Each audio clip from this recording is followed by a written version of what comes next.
What up, Loyalty family? What's the deal, man? You already know how this go, nigga. We got another reaction video. Let's get it. So I don't know if this is going to Loyalty Gang or Loyalty Family. It might be on both channels. So if y'all new to the channel, man, make sure you like the video. Make sure you subscribe. This is something new to me. You know what I'm saying? This is just something different. Today we're reacting to Stockton versus EBK. Y'all see me react to Stockton artists and niggas from EBK.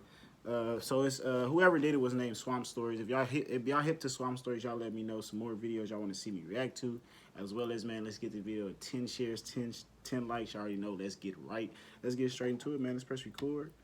Let's press play. Welcome this back is my first to another one, so this is episode gonna be a of little Swamp Story. unorthodox. This for time myself. we head to Stockton, California. But wait, make sure to like and subscribe if you haven't already. I got you. I already did. I already got you, bro. If you're not from Northern California, you may not be familiar with Stockton, so let me break it down for you. Stockton is about an hour east of the Bay Area and about 30 minutes south of Sacramento. There is absolutely no reason to go to Stockton. Ooh, let's go to Stockton today is a sentence that nobody has ever said.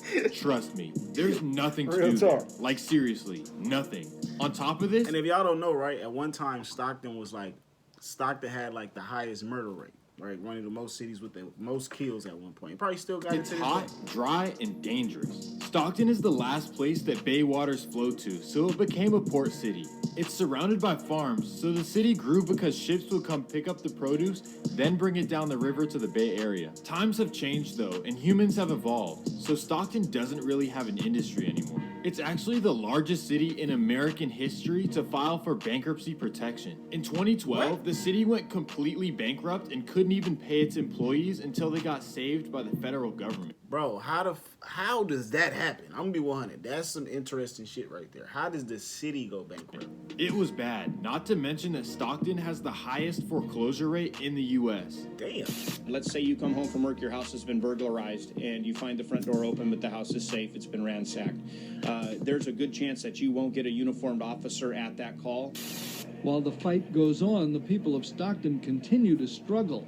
More and more people are showing up for food giveaway programs and free meals. Even though their economy has been bad for a while now, Stockton is one of the fastest growing cities in the country. Wait. So you mean to tell me that people are moving to this city where there's no jobs, a bad economy, and no attractions? No, real talk. Yes, that's exactly what has happened. The Bay Area has gotten more and more expensive over the last 20 years, which has caused gentrification. All these lower income families have been pushed out to Stockton. Just like Antioch, Stockton is filled with people from East Oakland, Hunters Point, Richmond, East Palo Alto, and more gentrified neighborhoods. When they moved to Stockton, they realized that things operate differently. Is that what I feel like? That's what created the tension. You feel me? Because there's so many people from all walks of life now in one section. You know, one part of the world. Unlike in the Bay, where you Not all walks associate of life, with whatever block you're from, Exactly. in Stockton, it's more about who you roll with rather than where you're from. That being said, it's still different than other cities like Antioch and Fairfield that had no crime before the Bay Area gentrification. Stockton had already established their streets before the Bay Area people. Hold on, my northern people. I know y'all heard what he said. He said Antioch didn't have no buff. What? He must don't know about Woody. Started moving in. That's what makes Stockton so crazy. There are so many sides to it, I can't cover it all in one video. That brings me to the hottest group of rappers in Northern California. We're going to talk about who they are, who their rivals are, and why they split up. But before we do that, let me run the intro. Gotta add, y'all, my bad. This is why I didn't want to do them though, because of these ads. Shout out to Swamp Story. Sorry I skipped your ad, bro. Who your favorite from Stockton or EBK? You know, we ain't making a comparison. We're just saying who your favorite from Stockton. As he's making a comparison, we're gonna say who your favorite from Stockton or EBK. Who is your favorite artist? Not favorite.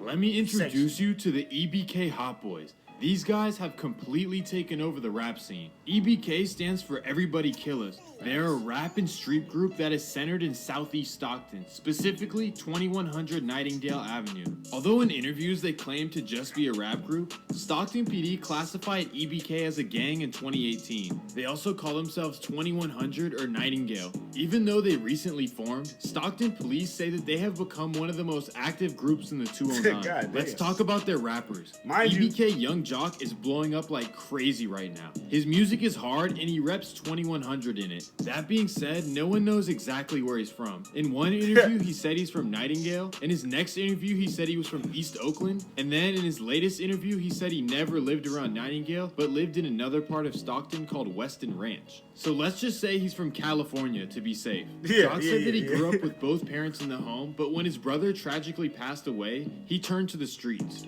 He spent a good amount of time in juvenile before getting out and starting to rap. Mind you, half these dudes are no older than 25. For them to be labeled fucking under the watch of fucking Stockton police, that's a problem, yo. Real talk. You can see what type of time he's on when you look at his eyes. Wreaking havoc, for sure. Then you have Marcus Peters. I mean, EBK J-Bo. He's the youngest of the group. The 17-year-old is from Nightingale. He grew up with both parents as well, but he turned to the streets when tragedy hit. So, hold on, my bad. I may be wrong about that then. So, like I said, they may be, the oldest may be 30-something, 40, maybe at the most. But they still, even 40 is not an old age to be from a hood. Like, that means they ain't been banging that long. 4th, 2015. Not the 40-year-old, but J-Bo and his siblings were just kids. All right, my bad, y'all. The fucking video stopped, so let me run it back a little bit. Press record. As well, but he turned to the streets when tragedy hit. January 4th, 2015. J-Bo and his siblings were just kids playing at the park. J-Bo was only 10 years old. That's when two teenagers, Lester Hands and Teddy Mahan, whip out on them and take their belongings. The teens were on a weekend pass out of juvenile hall when they decided to do this. Later that day, J-Bo's father, who went by Rari, did his job as a father and went to go confront the teens who just stole from his children. That's when Lester Hands would whip out and take his life. Okay, so now we know what J-Bo's J-Bo was dad rapping was about most popular, of the time. well-liked, and always regarded as a great father. This tragedy caused... So think about it. That's why J-Bo is the way he is now, yo. That's why he got that song PTSD, nigga. He remember at 10 years old getting robbed, and then, you know, his father later on that day or later on that week or whatever the case may be, losing his life. That's some shit you'll never forget as a kid. J-Bo to jump off the porch at a young age. He actually spent the past couple years in juvenile hall. When he dropped his hit song Don Dada in 2018, he was only 15 years old. You probably know this song from the Hoff Twins documentary. Then you have young Slowby, who's from Nightingale as well. He also spent some time growing up in San Diego. He's on his come up too, and his flow is crazy. Yeah, it's only a matter of time before LA rappers start copying it. He's fine. I'm just kidding. Look in his eyes though. I promise you, he's not someone you want to mess with. Let's talk about Stockton real quick.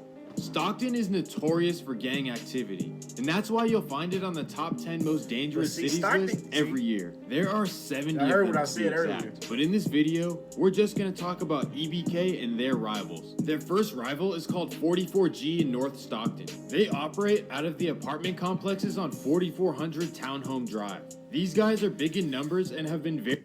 Look, that reminds me of... out here in Compton, we have this thing called Park Villages, and they have a little shit, somewhat like that, right? It's only one way in, one way out. I think it may be a few more ways, but you go in that bitch, you better know somebody. Very active in the past. That's a lot of they areas throw out up here. fours. That's why you can see J-Bo crack fours in his music videos. EBK's other rival is in North Stockton as well. They're called NGSC, and these guys roll deep. You remember that guy Jeremy Meeks who got famous for his mugshot? Well, he was a member of this gang, and he was known for putting in work, too. These guys took a huge blow after Stockton police dismantled them. CBS 13's Macy Jenkins is live from Stockton with details on this. That same nigga is a model, y'all. He went viral. Well, Sharon and Tony's Police Chief Eric Jones calls this a 360 approach to cutting down on gang activity. He says after countless hours of police work, the streets of Stockton are safer tonight.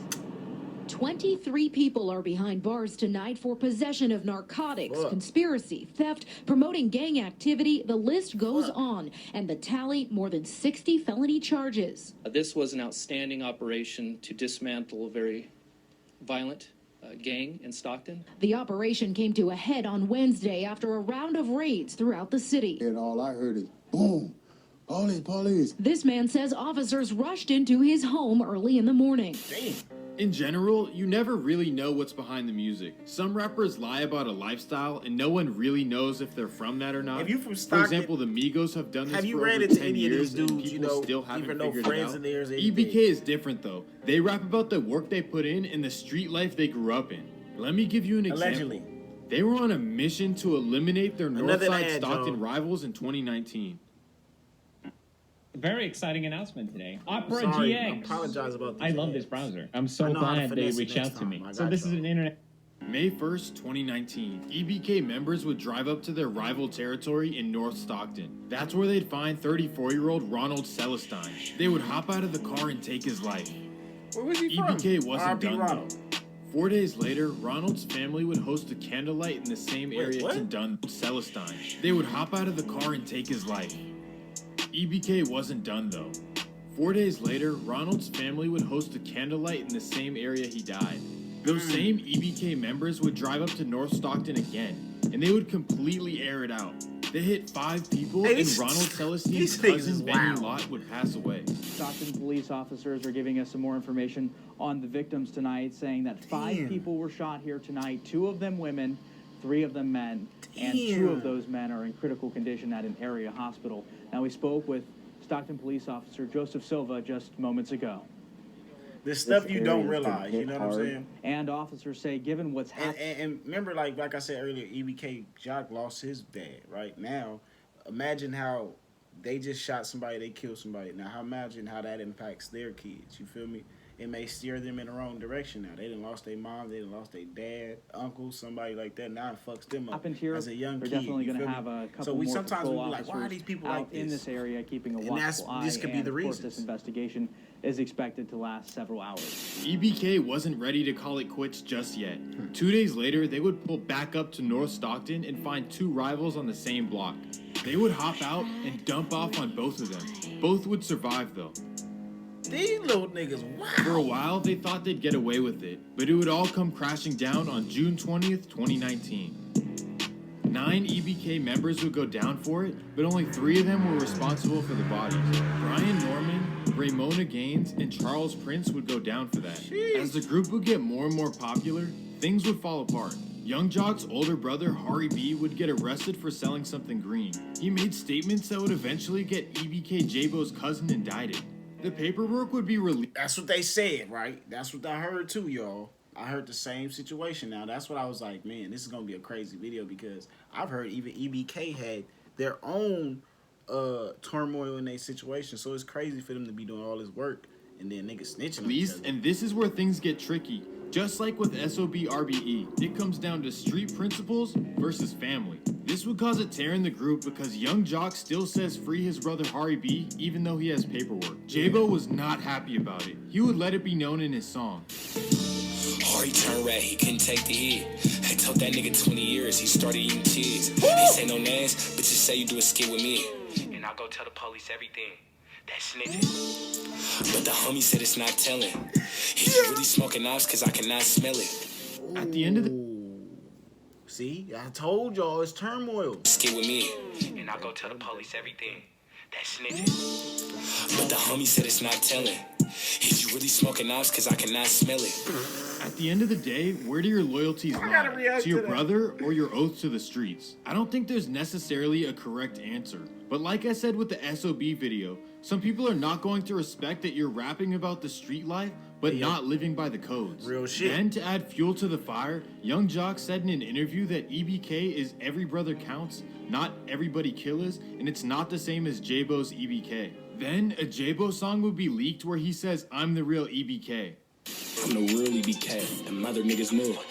Been trying to slither on the homies, but they might tell. Niggas playing both sides might have to blitz the homies. Then things would get more tricky. J-Bo would start making music and hanging with Stubby members in Oakland. He would make songs with top Stubby members Ace Rico and Short 200.